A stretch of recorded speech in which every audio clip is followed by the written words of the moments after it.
Uncle, আমাদেরকে এক plate ডিম দিয়ে খিচুড়ি দিয়েন। আচ্ছা, এই যে স্যার আপনারটা, তোমাদেরটা। ঠিক আছে আঙ্কেল।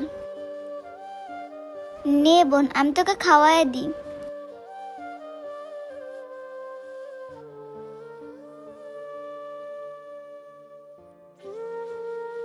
আপু, তুমি খাবা না?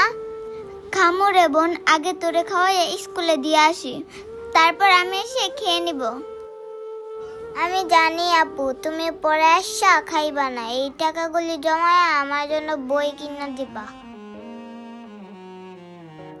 পাগল বোনটা মনে হয় বুঝতে পারছে যে আমি না খাইয়া ওর জন্য টাকাটা জমা বই কিনবো।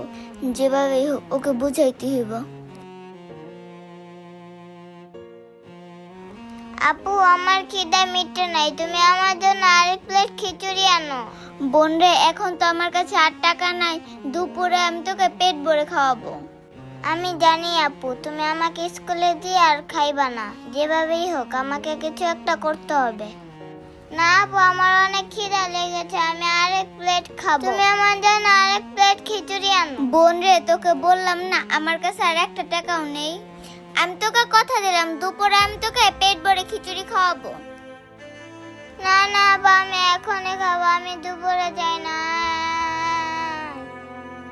মামনি, ও যখন কান্না করতেছে তুমি ওকে আরেক প্লেট খিচুড়ি নিয়ে দাও। আঙ্কেল, আমার কাছে আছে তো মাত্র 50 টাকা, তাহলে আমি ওকে আরেক প্লেট খিচুড়ি কিভাবে খাওয়াবো? কেন মামনি, বাসা থেকে তোমাদের বাবা মা তোমাদের টাকা দেয় নাই?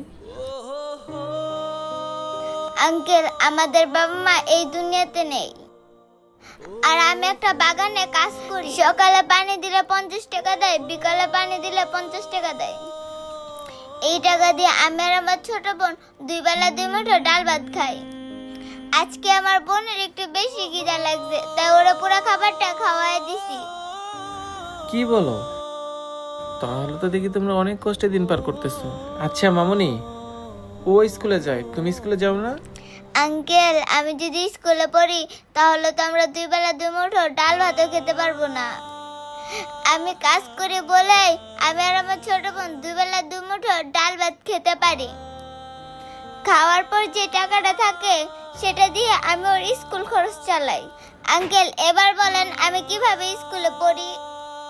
আঙ্কেল, আমার অনেক ইচ্ছা জাগে, অনেক শখ হয় স্কুলে পড়ার জন্য, কিন্তু নিষ্ঠুর এই নিয়তির কাছে আমি হেরে গেলাম।